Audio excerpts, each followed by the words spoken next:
fifth graders. This week you are going to be learning how to subtract fractions. The steps are very similar to adding fractions, except we are subtracting as we go. So if you already have your anchor chart that has subtracting fractions at the top with the 4 boxes, step 1, 2, 3, 4, you can fast forward this part where I'm going to be making the anchor chart with some of you. But we're just going to go through that really quick. You can pause if you need to. But at the very top, you are going to write subtracting fractions. And just like last week, you are going to be taking a picture of this and posting it onto Seesaw so that I can see your work. So make sure that you put a line underneath. We're going to do a line that goes all the way down. And then a line somewhere in the middle here so that we can create our 4 boxes. Then we'll write step 1, step 2, step 3, and step 4. Remember, if I'm going too quickly for you, you can pause as you go so that you can keep up. Okay, our first step is the same as adding fractions, but remember, for all of us, we're going to be subtracting. So it's going to be to write vertically. So we're going to write our fractions one on top of the other, so it'll look a little something like this.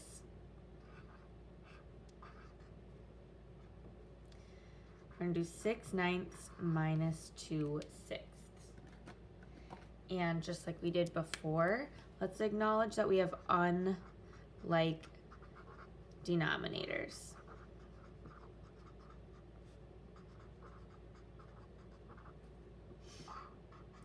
If we had the same denominators, if they were both the number 6, then we wouldn't have to do these next few steps. Remember, if you already have the same denominator, you can just go ahead and start subtracting.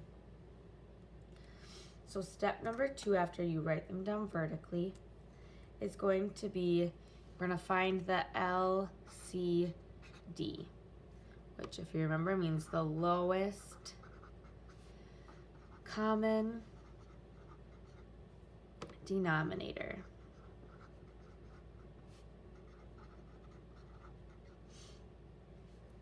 So you can go ahead and write that down. And we're also going to, we can just say we're going to write the multiples of the denominators. Write multiples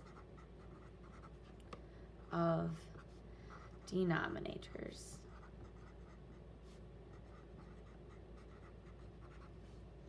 And this is where we bring up our T-chart, our little sideways T-chart here, and our denominators are going to be 9 and 6. So what we've got over here. So if we start listing off for 9, we go 9, 18, 27, 36. Remember, you can do 4 or 5 at a time. I'm just going to start with 4 for this one. 6, we've got 6, 12, 18, 24. And I already see that I have a common multiple, and I'm going to find if I had more than one, remember, you're going to circle the one that is the smallest on this step. So I see that I have 18 in common. That's the only number so far that I do have in common. So I'm going to go ahead and circle those. That's what our denominator is going to be when we rewrite and solve in step 3. So let's go ahead and do that. We're going to rewrite and solve.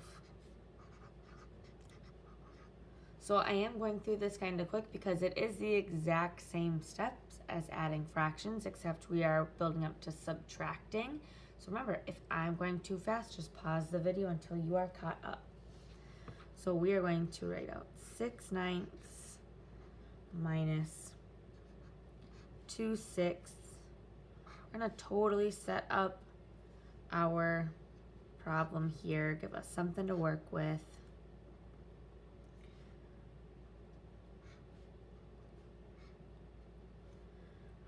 So like I said, in this problem, we found out the lowest common denominator was 18 back in step 2. Remember, that's what we get to use down here.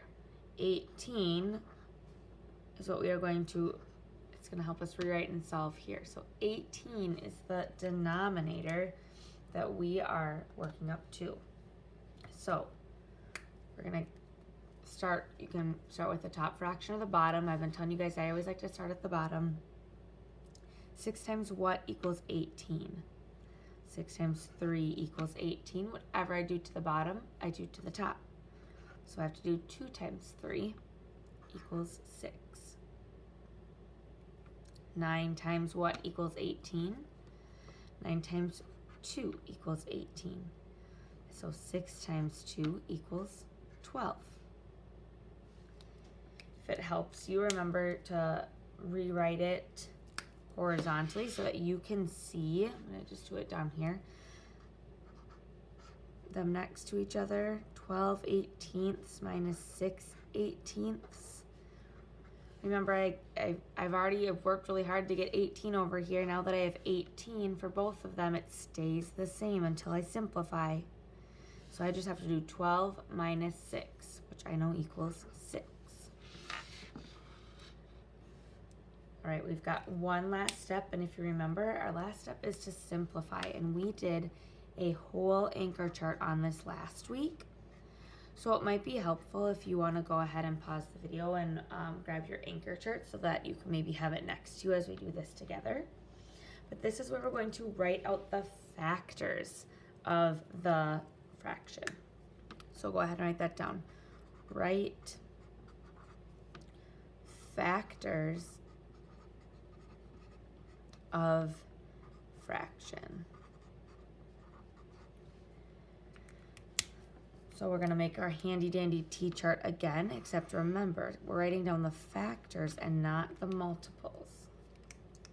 So we've got 6 and 18.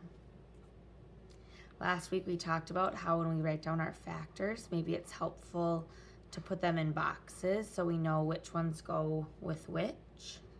Maybe you like just writing it with a comma in between, and that's good for you, and that's perfect, whichever way you would like to do it. So I'm listing out my multiples. Remember, feel free to use a multiplication chart if that is helpful for you.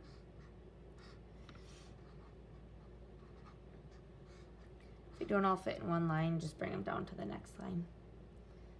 So I'm going to go ahead and I'm going to circle my common factors. So I've got 1, and we talked about in our groups that you're always going to have 1 as a factor. And it's not going to be helpful when we're simplifying. So if you don't want to circle it, you don't have to. I see that I have 6 in both, I have 2 in both, and I have 3 in both. So now I need to rewrite my fraction, and I have to divide by the greatest common factor. So in step 2, I was finding the least common, so the lowest number, and here I need to find the biggest number I circled. And out of 6, 2, and 3, I know that 6 is going to be the biggest number. So 6 divided by 6 is 1, and that was right next to up here. 18 divided by 6, I can go back and look in the box and see what number was right next to 6, and 3 was right next to 6. So the most simplified fraction of 6/18 is 1/3. So 6/9 minus 2/6, we got equaled 6/18, and we simplified it down to 1/3. If you have any questions, please come to office hours today from 1:15 to 2. Otherwise, we're going to post a picture of this on your Seesaw assignment today, so I'm going to get to see everyone's awesome work that they've been doing on their anchor charts.